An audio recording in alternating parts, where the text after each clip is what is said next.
Introduction हम पढ़ लेते हैं। We are mostly surrounded by solids and we use them more often than liquid and gases. इसमें कहा गया है कि हम चारों तरफ से सॉलिड से घिरे हुए हैं और हम सॉलिड्स को लिक्विड्स और गैसेज के मुकाबले ज्यादा इस्तेमाल करते हैं। For different applications we need solid with widely different properties. और अलग अलग एप्लीकेशंस के लिए यानी अलग अलग कार्यों के लिए हमें डिफरेंट डिफरेंट प्रॉपर्टीज के सॉलिड्स की जो है जरूरत पड़ती रहती है। These properties depend upon the nature of constituent particles and the binding forces operating between them. और जो ये सॉलिड की प्रॉपर्टीज होती हैं, एक तो ये सॉलिड का जो कॉन्स्टिट्यूएंट पार्टिकल्स होते हैं यानी जिन पार्टिकल से सॉलिड बने होते हैं उनके नेचर पर डिपेंड करती है। साथ ही साथ उन कॉन्स्टिट्यूएंट पार्टिकल के बीच में जो बाइंडिंग फोर्स ऑपरेट करती है, जो उनको आपस में जोड़ कर रखती है, उस पर डिपेंड करती है। तो सॉलिड की प्रॉपर्टी दो चीजों पर डिपेंड करेगी, एक तो नेचर ऑफ कॉन्स्टिट्यूएंट पार्टिकल्स, जिसको पार्टिकल से वो बने हैं उसका नेचर, दूसरा उन पार्टिकल्स के बीच में जो बाइंडिंग फोर्स है, अट्रैक्शन फोर्स है, उस पर डिपेंड करेंगे। Therefore, study of the structure of solid is important. इसलिए सॉलिड के स्ट्रक्चर की स्टडी करना भी इंपॉर्टेंट है, उनके बारे में पढ़ना। The correlation between structure and properties helps in discovering new solid materials with desired properties like high temperature, superconductors, magnetic materials, biodegradable polymers for packaging, biocompliant solids for surgical implants, etc. तो इसमें कहा गया है कि जो solid की structure और properties हैं, जब इनको आपस में रिलेट किया गया, इनका जो कोरिलेशन है उसकी वजह से नए सॉलिड मटेरियल्स की डिस्कवरी हुई है। जैसे कि high temperature superconductors, magnetic materials हो गए, बायोडिग्रेडेबल पॉलीमर्स हो गए, पैकेजिंग कार्यों में जो इस्तेमाल किए जाते हैं, और सर्जिकल इम्प्लांट्स में जो बायोकॉम्प्लांट सॉलिड्स इस्तेमाल किए जाते हैं, उनकी डिस्कवरी हुई। From our earlier studies, we know that liquids and gases are called fluids because of their ability to flow. हमने पिछली कक्षाओं में पढ़ा है कि जो लिक्विड्स और गैसेस होते हैं उनको फ्लूइड्स कहते हैं, क्योंकि लिक्विड्स और गैसेस में फ्लो करने की एबिलिटी होती है, बहने की एबिलिटी होती है। The fluidity in both of these states is due to the fact that the molecules are free to move about. और सॉलिड और गैसेस में जो लिक्विड और गैसेस में जो फ्लूइडिटी होती है उसका कारण है कि जो लिक्विड और गैसेस के जो मॉलिक्यूल्स होते हैं वो फ्री होते हैं और फ्रीली मूव करते रहते हैं। तो लिक्विड और गैसेस को फ्लूइड इसलिए कहा जा रहा है कि उनके जो मॉलिक्यूल्स हैं वो फ्रीली मूव करते हैं। On the contrary, the constituent particle in solid have fixed position and can only oscillate about their mean position. This explain the rigidity in solid. और इसके विपरीत, कॉन्ट्रारी का मतलब होता है इसके अलग। सॉलिड्स के जो कॉन्स्टिट्यूएंट पार्टिकल्स होते हैं यानी जिन पार्टिकल से सॉलिड मिलकर बना होता है, वो उनकी पोजीशन फिक्स्ड होती है और वो अपनी मीन पोजीशन पर ही ऑसिलेट करते रहते हैं। यही जो है सॉलिड्स की राइजिडिटी को एक्सप्लेन करती है। जो सॉलिड्स इतने कठोर होते हैं वो इसकी वजह से ही होते हैं क्योंकि जो सॉलिड के कॉन्स्टिट्यूएंट पार्टिकल होते हैं उनकी पोजीशन फिक्स्ड होती है। इसमें कहा गया है कि जो सॉलिड के पार्टिकल्स है वो उनकी मीन पोजीशन पर ऑसिलेट करते रहते हैं। इसका मतलब जो उनकी पोजीशन है वहां पर ही उनमें थोड़ा बहुत मूवमेंट होता रहता है। जैसे ये सॉलिड है, इसके ये पार्टिकल्स हैं, 4 पार्टिकल्स ले लीजिए, तो जो ये इनकी पोजीशन है यहीं पर इनमें थोड़ा बहुत मूवमेंट होता रहेगा, ये थोड़ा बहुत ऑसिलेट करते रहेंगे इधर उधर, बाकी इनमें ये फ्रीली मूव नहीं कर पाएंगे।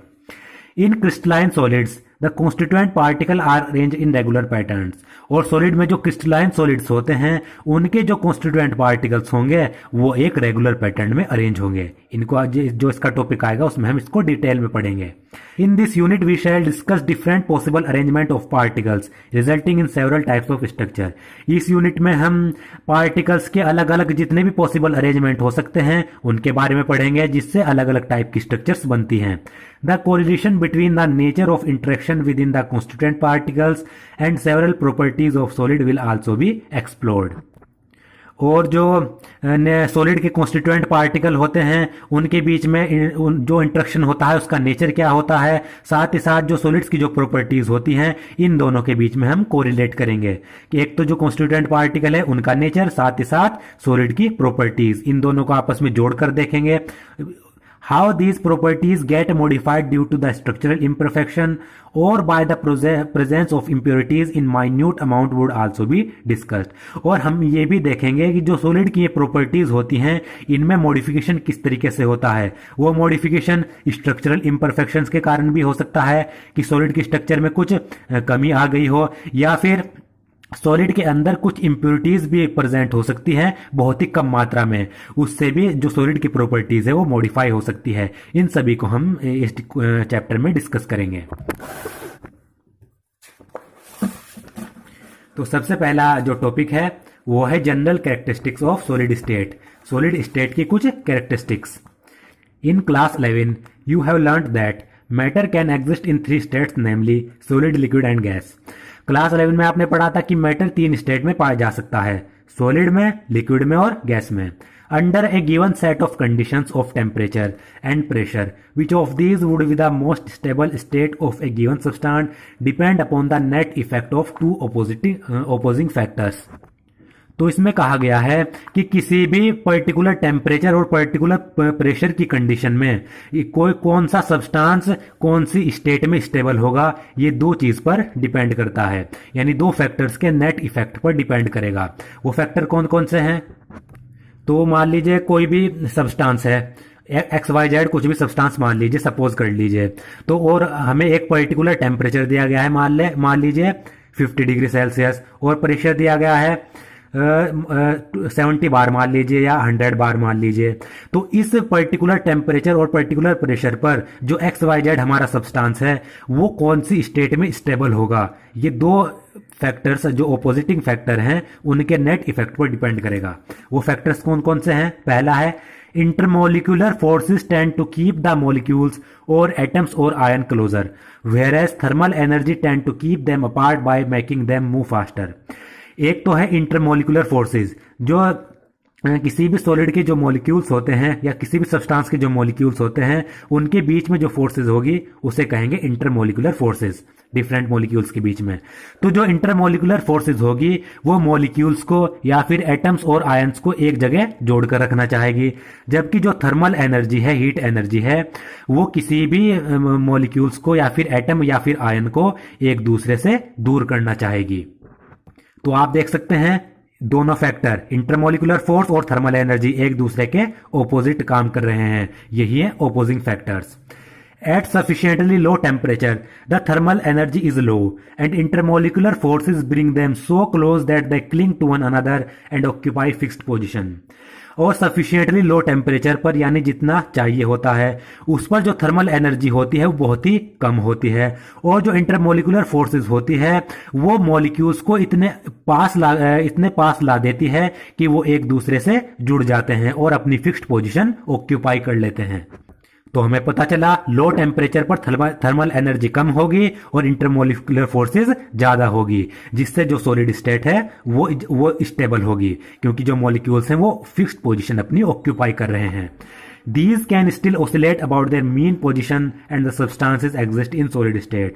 जो ये एटम्स हैं या फिर मॉलिक्यूल्स हैं जिन्होंने अपनी फिक्स्ड पोजीशन ऑक्यूपाई कर ली है, ये अपनी मीन पोजीशन पर भी ओसिलेट कर सकते हैं, थोड़ा बहुत मूवमेंट कर सकते हैं, और जो सब्सटेंस है वो सॉलिड स्टेट में एग्जिस्ट होगा, स्टेबल होगा। The following are the characteristic properties of the solid state. तो नीचे ये 5 प्रॉपर्टी दी गई हैं सॉलिड स्टेट की, इंपॉर्टेंट प्रॉपर्टीज हैं सीबीएसई बोर्ड के एग्जाम के लिए या किसी और बोर्ड एग्जाम्स के लिए। पहला है they have definite mass, volume and shape. जो सॉलिड होते हैं उनका डेफिनेट मास होता है, वॉल्यूम होती है डेफिनेट, और शेप भी डेफिनेट होती है। सेकंड है इंटरमोलिकुलर डिस्टेंसेस आर शॉर्ट। जो सॉलिड्स होते हैं उनके बीच में जो मोलिकुलर डिस्टेंस होता है वो शॉर्ट होता है। जैसे ये मॉलिक्यूल है, इनके बीच में जो डिस्टेंस होगा वो बहुत ही शॉर्ट होगा, यानी ये बहुत ही पास होंगे इस तरीके से। थर्ड है इंटरमोलिकुलर फोर्सेज आर स्ट्रॉन्ग। इनके बीच में, मॉलिक्यूल्स के बीच में जो फोर्सेज होगी वो भी स्ट्रॉन्ग होगी। ये मॉलिक्यूल हैं, इनके बीच में जो फोर्सेज होगी, बाइंडिंग फोर्स, वो बहुत ज्यादा स्ट्रॉन्ग होगी। फोर्थ है their constituent particles, atoms, molecules और ion have fixed position and can only oscillate about their mean positions. Solid के जो कॉन्स्टिट्यूएंट पार्टिकल्स होते हैं जिनसे सॉलिड मिलकर बने होते हैं, वो एटम्स भी हो सकते हैं, मॉलिक्यूल्स या फिर आयंस, कुछ भी मान लीजिए, उनकी पोजीशन फिक्स्ड होती है और वो अपनी मीन पोजीशन पर ही ऑसिलेट करते हैं। Fifth, they are incompressible and rigid. जो सॉलिड्स होते हैं वो इनकम्प्रेसिबल होते हैं और राइज्ड होते हैं। इनकम्प्रेसिबल का मतलब है उनको दबाया नहीं जा सकता, राइज्ड का मतलब वो बहुत ज्यादा कठोर होते हैं।